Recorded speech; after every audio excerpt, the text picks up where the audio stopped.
Welcome to the A2 Show with Andrew Cass and Aaron Parkinson, bringing you the trends and topics that affect our lives the most: business, politics, fitness, family, and finance. With over 50 plus years of combined business experience and over $1 billion in revenue generated, your hosts have a unique gift for seeing many steps ahead where others do not. They bring their unfiltered, contrarian views to the show every week to help you win in business and in life.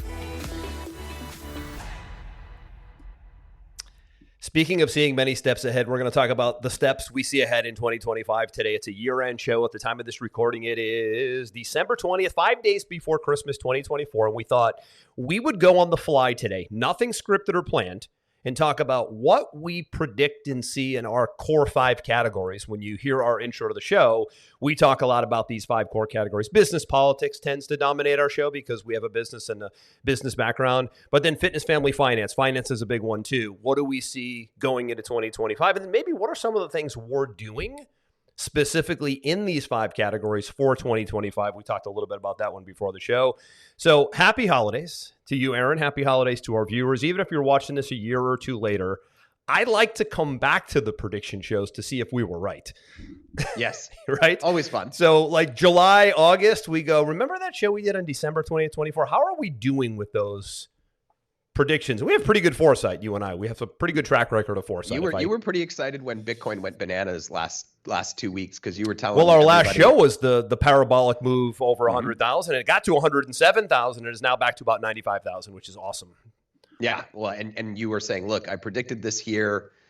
You know, you've talked about predicting what would happen with, COVID and with the elections and all that stuff. So it's always fun to make predictions and see if you're right. And I think today it's really talking about not just predictions that are going to happen in the world in 2025, but what we're doing because we are thinking about those predictions, what we're doing personally. And so maybe I'll kick it off today because we were just talking about this, for the call, and we're actually doing something. It's your idea. Similar. You kick it off and you tell us how we want to make this thing go. Perfect. So one of the things that you and I were talking about right before we went live was what we're doing with our businesses. We are tripling down on efficiency and operating systems and AI with the goal in 2025 to be visionaries only, massively increased volume of productivity, and massive decrease in expenses that do not need to be there. So I'm going to give a real life example of something that I've been working on for the last 60 days. I wanted in my agency to be able to triple the output of creative testing for my clients in 2025. And when I looked at the operating system that we were using, it was very constrained. We had our campaign managers and our strategists going to our creative lead. Our creative lead would then take their briefs, then they would go and disseminate them out to the vendors, the copywriters, the designers, et cetera. Then they would come back to that person. Then they would go to the client for approvals, and then they would want some things changed, and then they would go back to that person, and that person would go back to the other people. A very slow, very inefficient process. I looked at it and I said, with all the things I know about AI now, how can I make this much faster, much more productive, much more profitable? So we have strung together about 6 different tools, and we've changed our creative team from managers and executors to what I'm calling architects. Mm-hmm. So changing the people structure around as far as what their roles and titles are, while also, it sounds like, eliminating a lot of unnecessary people. Friction. Yeah, absolutely. Right? Too many layers of people a lot of times creates friction, right? And you did have a lot of layers, which I think is good. And listen, I'll stop you there because I think that a lot of businesses are have the right intention when they want to create a lot of layers, because what does a lot of layers mean? It means a lot of support and it means a lot of value.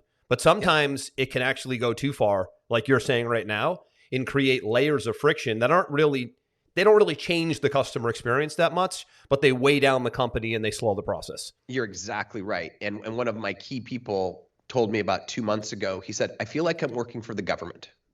Oh, geez. We'll go there in a minute. Right. And I was like, uh-oh.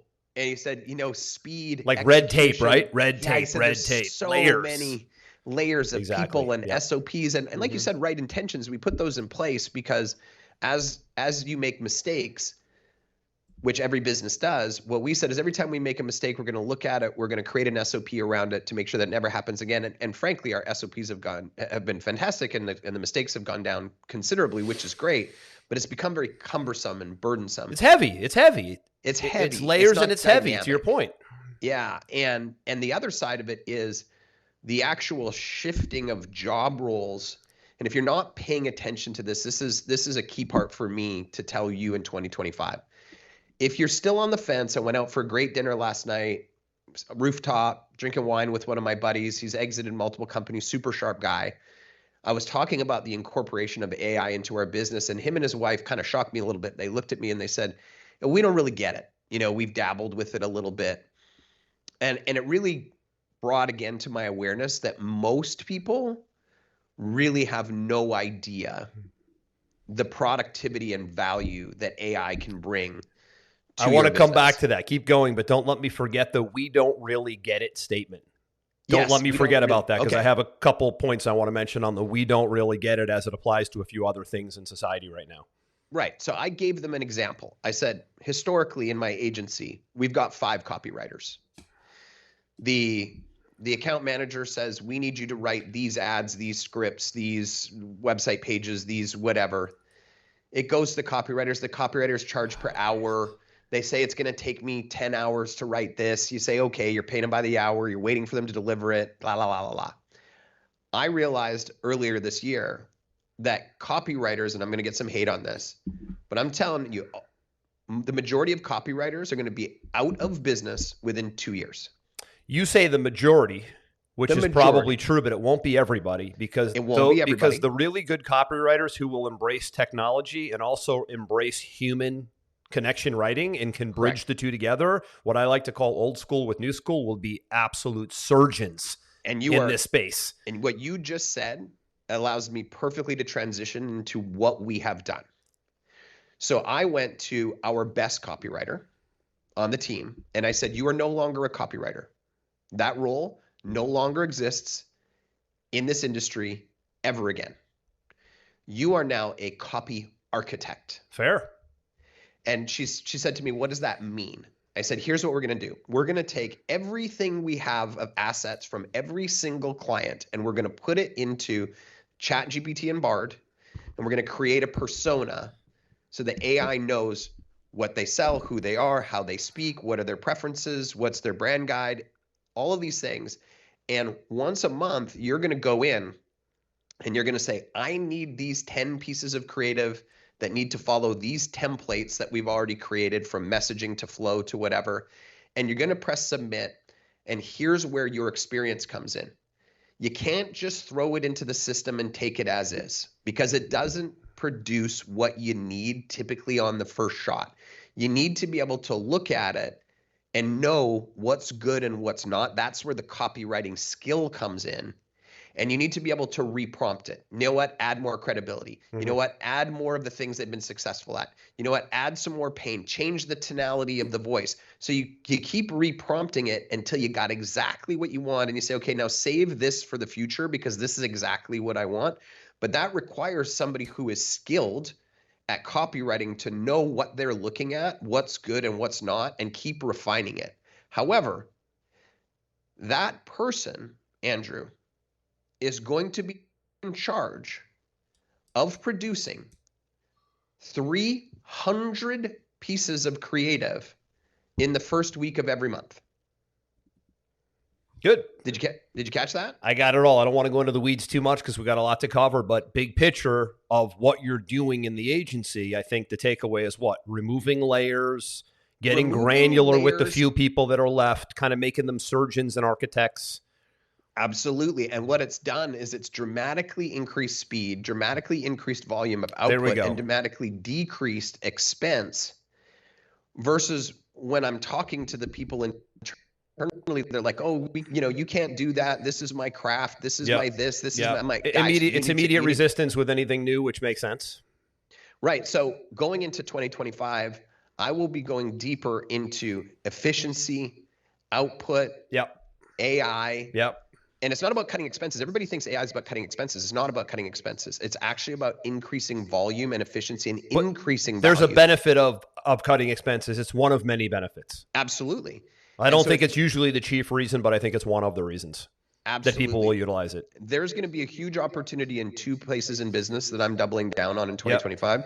One is incorporating AI into my own business. But if you were so inclined, there is a huge opportunity, and this leads to kind of what you're talking about with EOS. There's a huge opportunity to become the integrator or become the facilitator for businesses to show them what they can be using, how they can be incorporating it, and how can it improve their business outputs with AI. So if you're thinking to yourself, I really want to get into a new industry, like what's an industry that's going to be really valuable and really hot for a lot of years to come? Goes back to my question last night with my friends. Well, we don't really understand it. They want to, but they don't understand it. They're kind of scared of it. And so they're just avoiding it. And the people that are doubling down on it are screaming right past them. I've got a lot to say about all this. Do it. So let me let you take a breath. But right off the bat, the AI thing is incredibly interesting. It's like any new technology that comes down the pipe. It is incredibly terrifying while it's incredibly promising at the same time. That's always a good thing. That reminds me of the internet when it hit. It reminds me of email when it hit. It reminds me of social media when it hits. I'm going to digital assets here in a second, right? It reminded me of crypto and Bitcoin and digital assets when it hit. Everything goes through this skepticism. It's a scam. It will never work resistance phase. But yet, if you can play both sides, it takes a lot of discipline and a lot of awareness, by the way, to be really balanced and independent and be able to look at the good and the bad in anything. Very few people can do it. Very, very few people can do it. They get really swayed with dogma easily, right? Their first impression of something, there's a terminology, it's called anchoring, I think, where the first thing they hear about something that becomes an anchor and they can't see past it. So if the first thing you ever heard about AI was that it's terrifying and it's going to ruin the world, then you're going to anchor to that and probably find a belief system around that, unless you're aware of it and you catch it. Same thing with Bitcoin. It's for years. It's a scam. It's not anything. It's invisible. It doesn't work. 1,000, 10,000, 30,000, 60,000, 90,000. And now you've got Wall Street banks buying literally trillions of Bitcoin. It's now a categorized digital asset, no different than gold. It's just not physical, right? So if you can look at the good and the bad and you can play both sides and you can somehow stay in the middle, that's where we are with AI today. So looping back to what I'm doing, you said what you're doing, it's similar, is two things. Number one is processes all the way. We're installing EOS. EOS, for those that don't know, is the Entrepreneur Operating System. It's a global consulting company, and it's a global process that has stood the test of time for I don't even know how many decades at this point. But every single one of my private clients uses EOS, and they've been saying, you need to use it, you need to use it, you need to. And I've resisted it, frankly, for years, not because I thought there was anything wrong. It's because my whole company is virtual and I'm a physical guy. I would prefer to do a high-level consulting model in person. So I had to get past that. It's okay to have everybody virtual because with the EOS model, you're doing full consulting days 5 times a year. And I don't love consulting all day on a Zoom. I'd rather be in a room, in a conference room, or in a hotel. That's how I'm wired. That's how you're wired. So I got past that. And then secondly, you have to have a couple key people in place to really make it effective. And now I do. Right. So so the EOS model for me and my company, Pipeline Pro 2005, we're installing EOS. We're all in. We're doing a 2-year contract. I don't test things. I do things. We're doing a 2-year contract. Okay. Now, for me, how did I bridge that gap? The facilitator is in Miami. I'm in Naples and I'm in Miami all the time. Right. That's where I used to live. Right. So I can actually be in person. And I can meet with her in person and I can have that hybrid experience where me, the owner, and the CEO will run it out of Florida together, but our people can be virtual. So I've bridged that hybrid gap. Secondly, let's talk about AI. So we're changing our whole company structure, as you know, in 2025 from a marketing standpoint, where we're leading with AI. We've spent the whole 2024, this is important, I'll put a link down below, is Pipeline Pro, my software company, which is now an Inc. 5000 company, 5 years old now, global company, tens of thousands of users, dozens of different countries. We're now moving from just being a sales and marketing CRM company to a lead generation AI company, which means we now have software built into our platform that is lead generation, AI driven, which means we can get to any decision maker in any business, anywhere in the world, and pull every piece of information on that person and bring it into our platform and immediately be able to start an outreach campaign, a cold outreach, a marketing outreach campaign to that decision maker. I could find Aaron Parkinson in the Cayman Islands, CEO of 7 Mile Media, all of your social media properties, phone number if it exists, any email addresses you have, and your physical address of you and or your company in a matter of seconds. And the best part is our tool will write a message to you that's specific to you based on everything I just said. It won't send these canned messages. So we can actually find it. That's what I really like. And then and then the AI tool crafts that Chat GPT style message that's specific to the person. So the message to Aaron Parkinson would be very different than the message to Andrew Cass because we're two different people. We have two totally different online profiles and footprints. And boom, that's the game now. So processes and systems, yes. And then not only are we utilizing AI, we're now selling AI as a software tool for you, the business owner, entrepreneur, to grow your business and have steady, consistent leads coming in week and week out. And this is where, that's why I'm saying you need to learn more about this in 2025 if you've been putting it off or if you've been scared of it or whatever the reason is that you've stopped is, what does it cost, Andrew, to have somebody 24 hours a day researching people, understanding their biography, and then custom tailoring messages and saying, hey, we're super interested in this. We noticed this about you. It's super, super cool. Did you ever thought about maybe doing this with your thing? Hey, let me know if you want, and starting full-blown conversations. That's exactly right, what you just said. And it isn't 24 hours a day. It's like 4 hours a day. What do you mean? Meaning it doesn't require 24 hours a day because of the technology. You can get all that information with a focused couple hours a day with the tool. You don't need to be 24 hours a day. Oh, yeah. I'm just saying that the machine, the agent is working for you for free. Yeah. 24 hours a day. I actually saw a post the other day that said ChatGPT can now be phone called. And I called it, and it was an AI agent having a full-blown conversation with me. It's amazing. And I was thinking to myself, think about all of these mundane jobs. That's right. That are going to get eliminated because it doesn't get tired. It doesn't talk back. It doesn't ask for raises. It's consistent all day, 24/7. Yep. It does exactly what you want it to do. So does that mean a whole bunch of people are going to lose their jobs? Yes, they will. However, what does that mean? Understand how to incorporate yourself into these changes before it happens to you, i.e. like becoming my copywriting architect. That's right. Listen, the AI thing, Aaron, also is the people who should be the most concerned about AI eliminating them are the people who have the least amount of skills and the least amount of value to bring to the marketplace. They're usually low-level administrative type people. So if that's you and you feel like, wow, I'm really not in a niche. I'm really not a specialist in what I do. I'm not a copywriting specialist. I'm not an advertising specialist. I'm not a high-level consultant that focuses on one thing in a business, right? If you're not a specialist in some area, then most likely AI can replace you because you're not a specialist. You're an admin.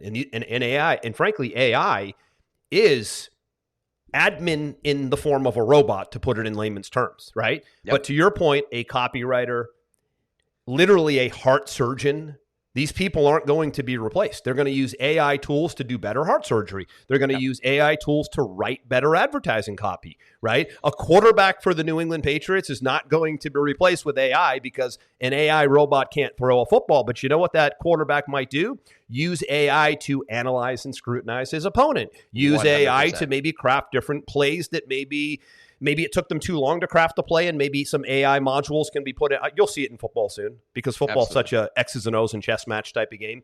You'll start seeing AI just moving the needle more. Give you another example, Aaron. You know that I've been training with the X3 bar for God only knows how many years and how many times we've brought it up on our podcast. So the X3 bar is a bar that lets you use a variable resistance band program to get up to 400, 500, 600 loads. Well, in 2023, they launched an AI component. It's an AI bar. So the bar is now Bluetooth. Did I ever tell you this? No. So the X3 bar, I have my old bar on. Well, you have a standard titanium steel bar. Yep. There's another bar called the X3. I forget the name of it. It's an AI bar. So I charge it, and then I connect it to the Bluetooth app, and it lets me see how many reps I'm getting and what my load is. What is am I 400 pounds or 300 pounds in this load at the high, right? So now I can not only see my sets and reps, I see sets, reps, force, time under load, and max poundage. The app is really cool. I could actually probably show it here if you're watching. Not that this will mean anything to anybody, but just as a quick little overview of AI in fitness, right? I mean, look at these statistics. Can you see that on the app? Yep. Okay, so I didn't write any of that, Aaron. Those statistics, a 29,000 force, workout time, 16 minutes, exercise repetitions, load, time under load, that's automatic when the bar's moving. So artificial intelligence incorporated into fitness, artificial intelligence incorporated into medical, artificial intelligence incorporated into sports, artificial intelligence incorporated into writing, not to replace any of those things, to complement those things. And to make it more efficient, that's what it's doing, is it's making the process on almost everything I try, because once I've got it down, I template it and I save it for later. So then I can go back and say, I want to do this same thing. Give you a prime example. I do marketing plans for clients when I send them a proposal. I've created the marketing plan template that I like, and then I upload our conversation with the transcript, which AI records for me. There you go. And then boom, it goes in, and I say, take the information from this call, incorporate it into my template XYZ, and give me the marketing plan for this client for the next 12 months. And it goes, brrr. Now, it's amazing. Yeah. Problem is, there's elements inside of it that aren't quite right. It misunderstood what I was saying. Yeah. So I have to either reprompt it when I read it, or I have to change it. So you can't just solely rely on it. That's why you need skilled people sitting above it. At the end of the day, and we'll move on to a different topic, AI is like any other technology. It will definitely be best for you if you and or someone on your team or somebody in your life can operate it for you and with you. Yep. People are never going away. I know there's a global elite cabal in the world that just is obsessed with depopulation, and they want AI to replace everything from food to people to, they're out there, man, and they're as scary as can be, from Bill Gates to Anthony Fauci to whoever else. They absolutely are obsessed with depopulation. It isn't going to happen.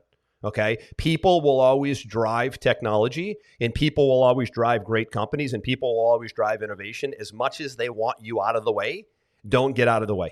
Because if you can embrace technology and embrace humanity at the same time, you win the game and you have the best of both worlds. Yep. So and don't let's be afraid go. Of it. Yeah. What's that? And don't be afraid of it, because that's and don't be intimidated by it. Which brings me to finance now, and Bitcoin and digital assets. Before you go into finance, you said to me you wanted me to remind you that people are afraid of it. Like we don't understand it. We're afraid of it. I think I touched on it. It means, and I said it before, right? It's easy to go in a box and just run with the first thing you heard about it. Remember, I talked about that anchoring concept a second ago. So I would catch yourself not doing that with anything that comes your way. Any kind of information, by the way. Anything that usually sounds like a conspiracy theory on the surface, I would embrace that and go deep and try to figure out, well, conspiracy set is it just a theory? Who gets to call it a conspiracy? Who owns the domain on theory, right? Is it misinformation? Another global elite term. Who puts the miss in front of information?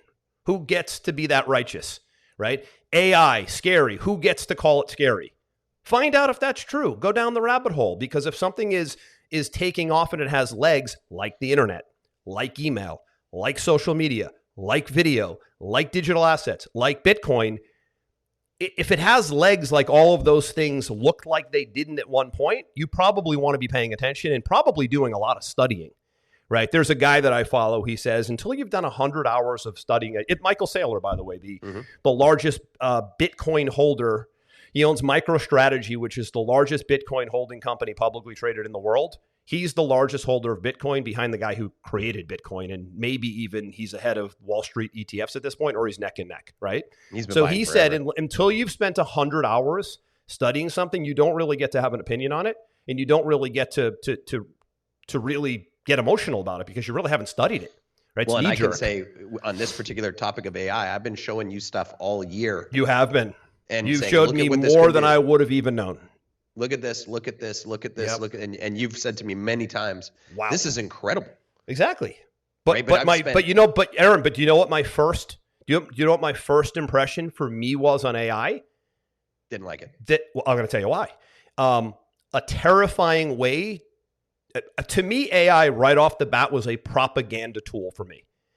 And it actually was to some degree, right? They used AI to think for you, right? If you really dug into what Wikipedia has done or ChatGPT has done, the dangerous side of AI is they have actually thought for you. So the challenge with AI is it is a propaganda machine. I'll tell you why. Because if it gives opinions, it isn't technology. It's a propaganda machine. And what I've caught AI doing, ChatGPT and Wikipedia, by the way, is notorious, is instead of giving facts like an encyclopedia should, they give opinions. I'll give you an example. So if during this heated political cycle over the years, you said, is Joe Biden a great president? It would have a three paragraph example of how he's one of the greatest presidents in history. If you then said, was Donald Trump a great president? It would go into a propaganda smear campaign about how he's the most dangerous president that's ever been in office. Now, you haven't done AI at that point. You've done an opinion, which means you've done propaganda.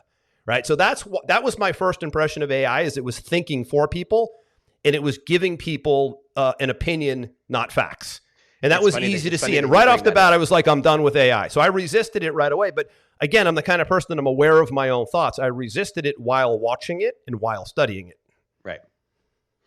And I get it. Like let's be clear. There are some terrifying possibilities of things going wrong with AI. Oh God, Elon Musk is one of the AI kingpins, and he even says, "Listen, I want this thing to slow down." And he can make the most money from it. And he says, "I want it to slow." Listen, Tesla is an AI company. Let's be real, right? So he wants AI to slow down, but if it sped up, he'd make more money. So I like the fact that he has the integrity to say, "Listen, AI is moving too fast, and it's starting to really get a little manipulative." He was way ahead of it because exactly what I just said. It was used as an election propaganda tool. It failed, fortunately. But it was going down that path of telling people how to think and feel, which is terrible. Right. But as much as I know that's a fact, I'm also doing what you're saying on the other side, which is let me do my own research and see what are the things that it can do to help me be better, to help me produce more, to help me be more efficient. Right. Because here's the thing. If you put your head in the sand on this, here's what's going to happen. People like me who are pushing forward full speed are going to be so price competitive because we can, that we're going to eat your lunch. No doubt about it. Just like with the internet, you and I were early internet marketing pioneers. Early. People were like, what is internet marketing? It isn't even a term. And we were literally teaching it, training on it, making money from it, creating products, using the internet as a way to get people globally to events. Yep. I mean, one of the biggest components of the internet back when we were getting started, 2005-ish, 4-ish, 3-ish, 6-ish, when we met, right, was, you mean we can use this thing called the World Wide Web to get to people all over the world, to get real people in a room at live events? That was like seeing fire for the first time for many people. They never connected that, right? So there was a company that formed out of that. It was called... what was that company, Aaron, where you could create a profile online specifically for your live events? There was it was a social media company. It's on the tip of my tongue. It will come to me on the show. I know, it's sitting right there for me. Right. So we were doing that before that social media company was even right. Yes, I think so. I think it's one of those Eventbrite type formulas, right? So again, you can use it for so much good as long as you also see the bad, because what is the bad of the internet and social media is it really just drains mental capacity. It's distracting. It causes laziness, sedentary lifestyle. So there's always that negative element of artificial intelligence. I mean, artificial intelligence right now could actually create a fake you and me and go online and say something that isn't even us saying it. That's the stuff that scares me down the road. I actually thought at one point, and this is probably a wild theory, but I actually thought at one point, AI got so rammed down our throat, ironically, in the year of 2023. By the way, if you look at history, it was dramatic in 2023. We heard about it in 2020. It was touched on. I watch a lot of CNBC and I track companies in tech, and I'm a tech company owner. It was mentioned a little bit in 2021 and 22, but all of a sudden, 2023, ready for it? Joe Biden suddenly couldn't speak anymore. He was going for re-election. Nobody thought he should. And all of a sudden, AI was starting to make Joe Biden look pretty good. And I actually thought at one point that AI was created to just literally pull the wool over people's eyes and let Joe Biden seem as if he was all there. And we've now seen reports come out just this week that he was legitimately hidden from the public, and his mental state, this just hit the Wall Street Journal, by the way, that his mental state, they literally hid it from the public, which is the most out of integrity. It is the most egregious low thing you could ever do is hide the mental capacity and the health and well-being of a country's leader. And that's now all out in the open in multiple documents right now. So I thought AI was going to cover for him, but I think he just went too far off the handle that even AI couldn't cover for him. Now, that's probably a wild theory on my end, but I was seeing AI replacing people and thinking for people, and I was like, what is this? We actually could create this entire podcast with AI. I have the hookups and the tech integrations to make it where I'm telling you right now, we are not AI today. But the fact that we even have to say that scares me a little bit. And I could literally do our next 100 shows in a row with you and I never actually doing them. Interesting. Now, the thing is, do we go there and do people just stop working and replace themselves with AI robots? I don't know. But anyways, moving on here to finance, right? So the other thing for me is Bitcoin. Our last episode was a Bitcoin parabolic move past 100,000. And same thing, right? Prediction now. In finance in 2025, I think you're going to see all of the chess pieces moved in the right places, in which Bitcoin will be globally adopted as an asset class, no different than gold. And I think you'll see it easily past the 150,000 mark. At the time of the show, it's about 95,000.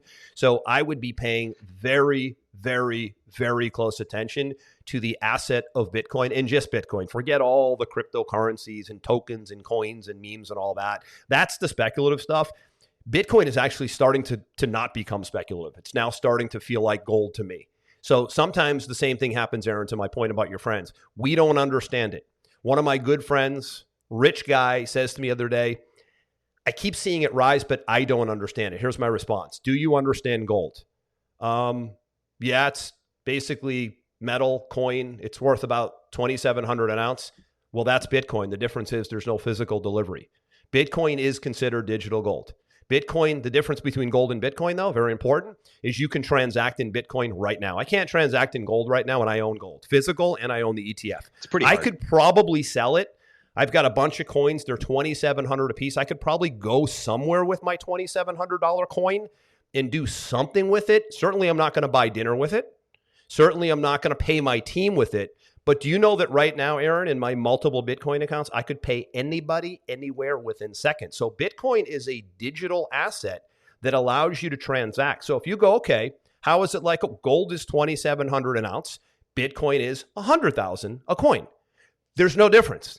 They're both assets. They're both being bought up by Wall Street. And now the next level, as per our show last show 170, this is 171, you will hear me talk about how countries are now probably going to put it on their balance sheet. Countries and companies, I'm doing it with my companies as now gradually, countries and companies will now hold Bitcoin as a reserve asset, just like they hold cash and just like they hold gold. If you miss that, if you miss AI, if you miss the internet, then I don't know what else there is for you to miss. Because I'm usually years ahead of this stuff. I don't want to brag or toot my own horn. You mentioned in the beginning of the show, if I just listed my track record since COVID, it's a little ridiculous. I'd like to find the time or two that I've been wrong, and I can't. I'm not saying I'll be right here, but my track record's pretty good, and I wouldn't miss this one from a finance standpoint. And it isn't one of those things where it's like you got to go do it now. It's hypey. You only have a small window. The other interesting fact about Bitcoin as a reserve currency is there's only going to be something like 21 million. 21 million Bitcoins will be mined, and then that's capacity. And I think that where are we now at? 10 million? How many million? I think that the last time I looked, and I talked about this on our last show, I quoted it. I think it was something like we're 6 years away from the last of the coins being mined. Right. So for me, it's like, how do I at least own a Bitcoin or two, either personally or on my company's balance sheet or in an investment account? Or do I just watch this tide roll out as well? Because the reason that the AI thing was important earlier is because it's the same psychology. Mm-hmm. You probably heard Bitcoin was a scam. You probably heard Warren Buffett say it's rat poison, which, by the way, those are his words. Those are okay. So Warren Buffett has a lot of credibility. Warren Buffett calls something rat poison, man. That's the most successful investor of all time. I'm taking that pretty seriously, but I'm also still going to watch it and analyze it and understand it, because a guy who's 95 really doesn't embrace technology. If I asked him about artificial intelligence, which we know is a proven form of technology now, he probably wouldn't have any information on that either. So you have to take the information from the so-called experts. They are experts in certain areas, but you also have to say, well, what if he's wrong? What if he's right? And they also have their own biases, right? Well, that's the anchoring I talked about. So the first bias you hear usually is the one you attach to. We saw this rampant dogma when the COVID-19 vaccine hit. It became an instant religion. You were told you needed to do this. You got in line. Boom, done. You'll now defend that till the day you die. We now know that nothing worked. So, and people are still clinging on to it worked when we have data that overwhelmingly shows nothing worked. So that's crazy. So you've got to somehow let that dogma go with anything that comes your way and catch it. Okay. Am I hell-bent on my opinion?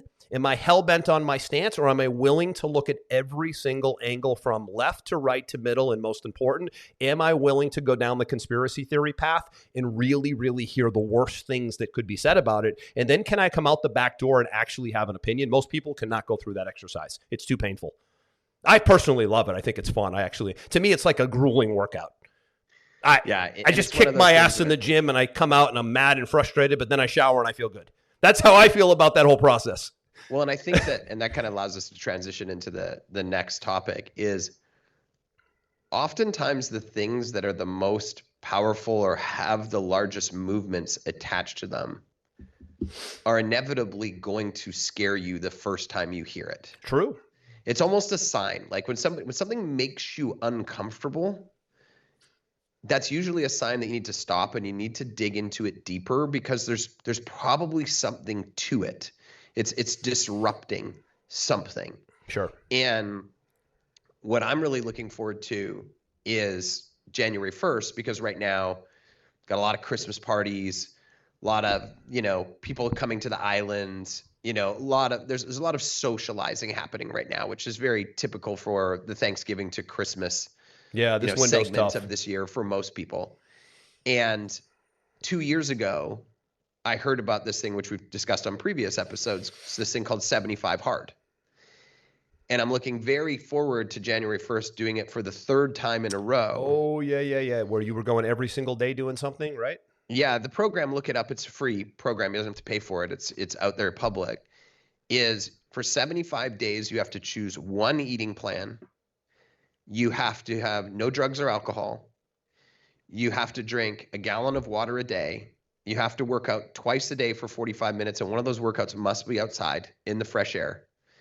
You must read 30 minutes of nonfiction per day, and you must take a picture of yourself every single day for 75 days. And if you fail, that's hardcore. I do remember you doing it in 2024. Yeah, and if you do it, you were done on day 10, right? No, I did. I went all 75 days. I'm totally kidding, buddy. When I first heard about it, I thought, ooh, that's making me uncomfortable to even think about. So stop right there. Right off the bat, resistance. Yep. Okay. And I had to mellow on it for a bit. I had to read about it. I had to look at some experiences from people. I had to question things. And the funny thing is that it made me uncomfortable, because I'm like, well, but such and so has a birthday on that week. And what if this? What about that? Right? Such and such is coming to the island. Like, I can't not. And then I realized this resistance, excuse, justification, all right? All of it starts. All of it. Yeah. And when I realized that's why it's so beneficial, is it's not a lot of people think it's a weight loss challenge. The end result of it is you put on a ton of muscle mass and you lose a ton of body fat, because you never stray off your meal plan. You're working out twice a day. You're hydrated all the time. Like, these are great things for your body. Yeah. But it's not a fitness plan. It's a mental strength. It sure is. Program. Because there are so many times you want to cheat. There are so many times you want to give up. If you cheat one time, you have to start over. Oh, it's brutal. But at the end of it, you feel so powerful, confident, happy, in control, healthy.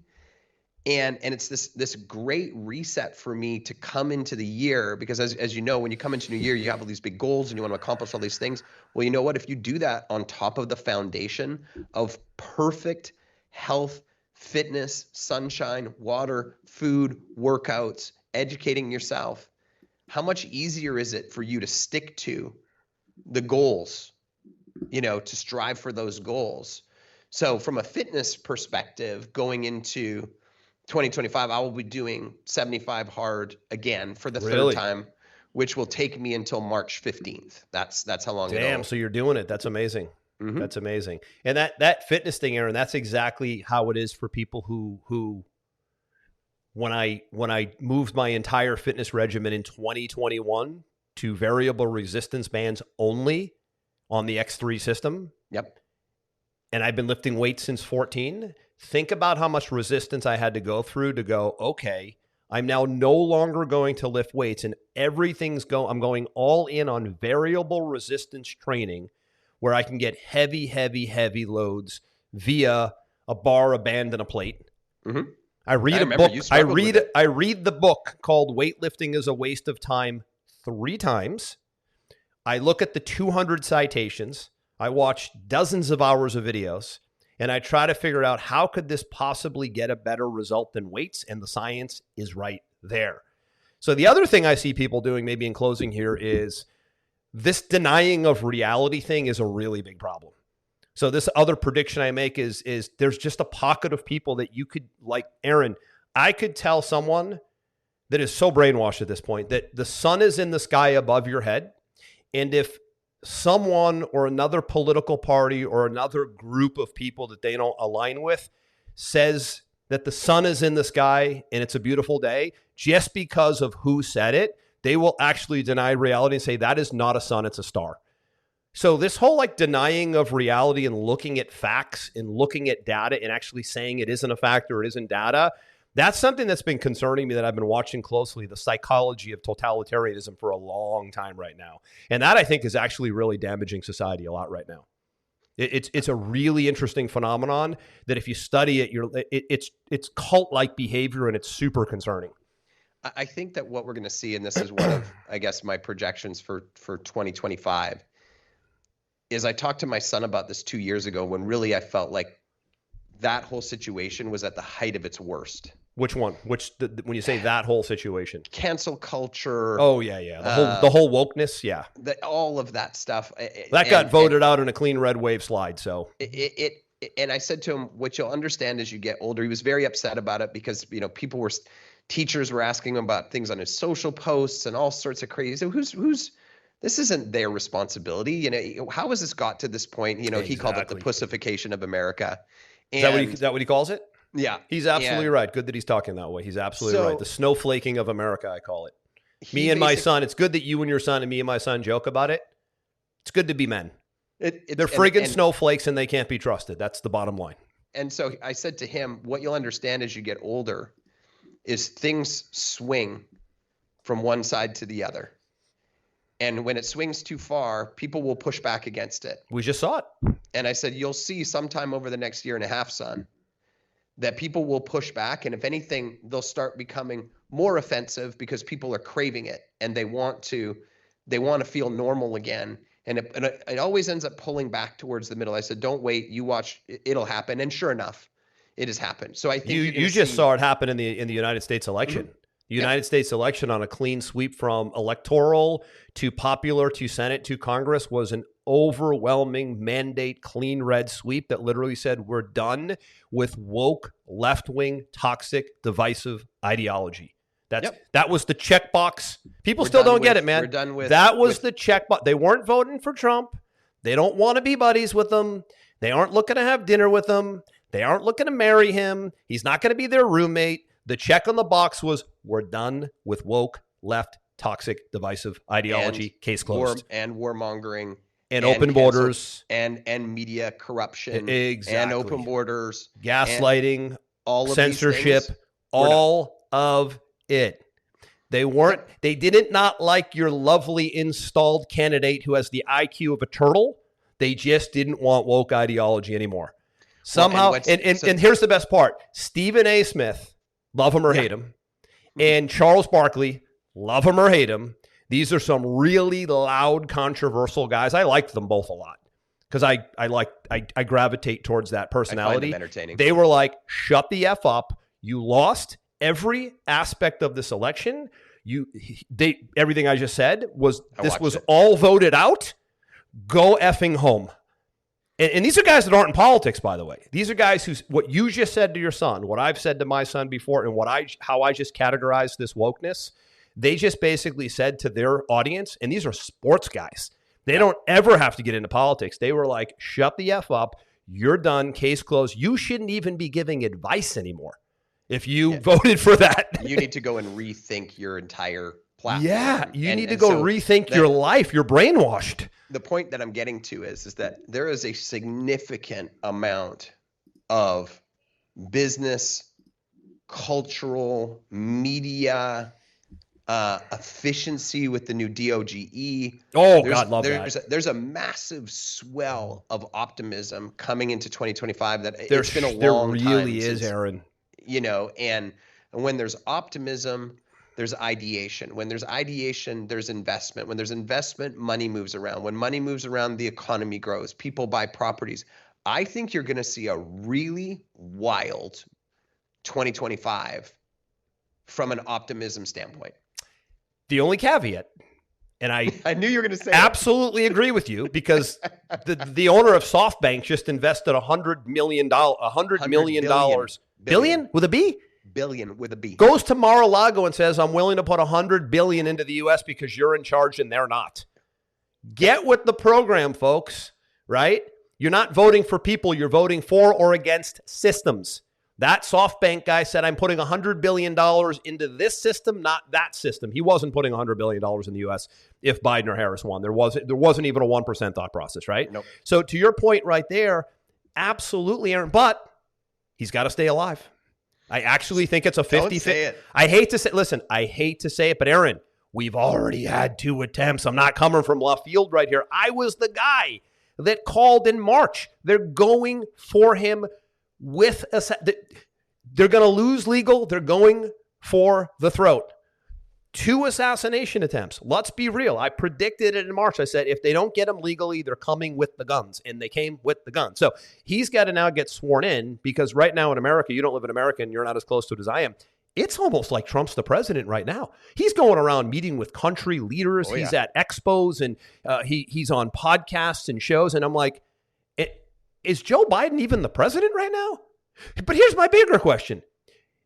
If Kamala Harris promised to do all those things for people in the economy and life when she was running, why isn't she doing them right now? She's still in office.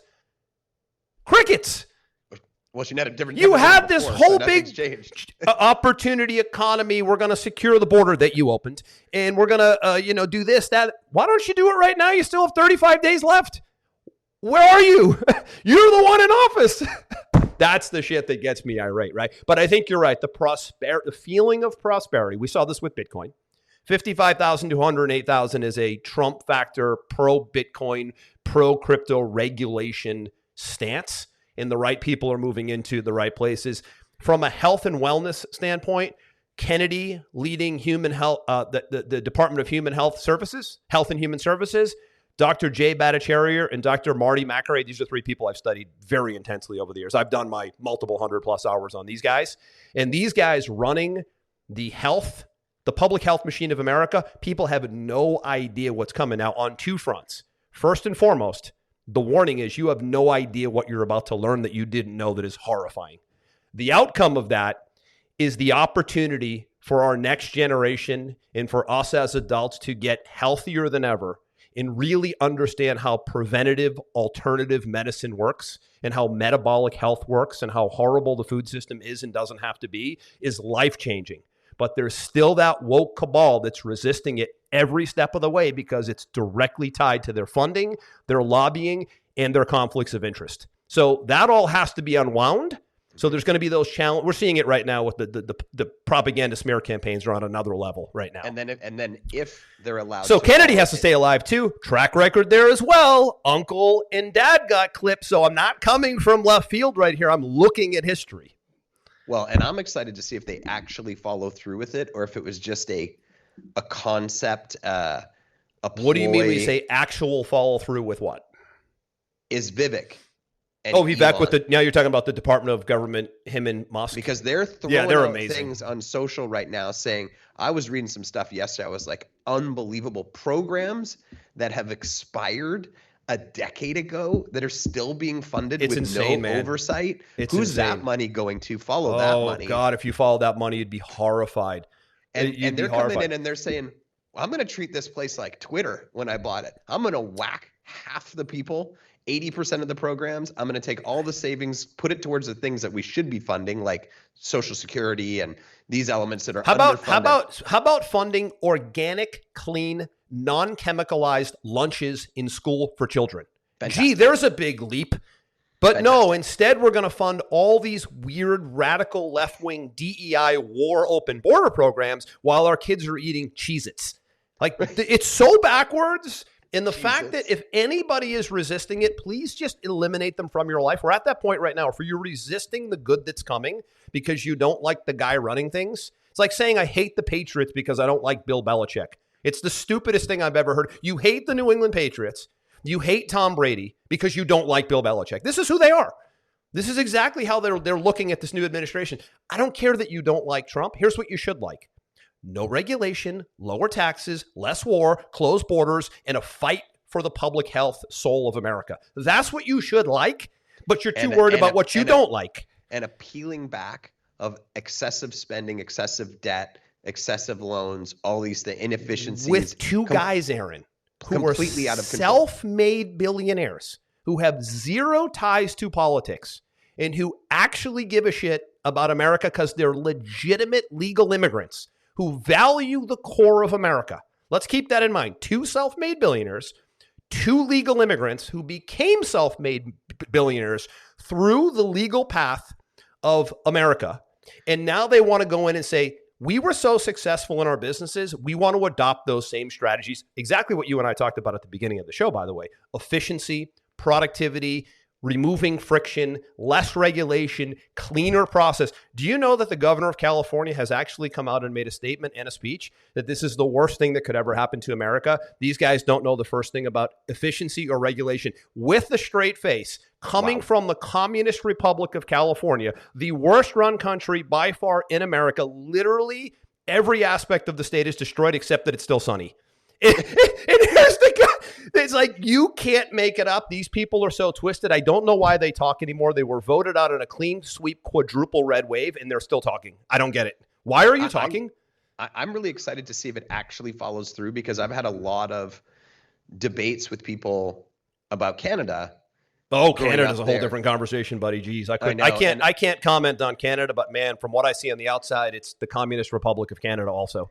Well, and I've always said to them, the problem with the governmental system is that when you're getting elected every 4 years, how you get elected is oftentimes you pander to the people and you say, I'm going to give you this. When I get in, I'm going to give you this. Of course, it's a socialist approach, of course. And so then you get in and then you change the laws to give whoever the thing that you promised them, but then you're out. So you're not really around anymore to monitor that thing or see if it works or see if it's optimized. Then the next group of people come in and they say, well, if we get in, we're going to give you this thing.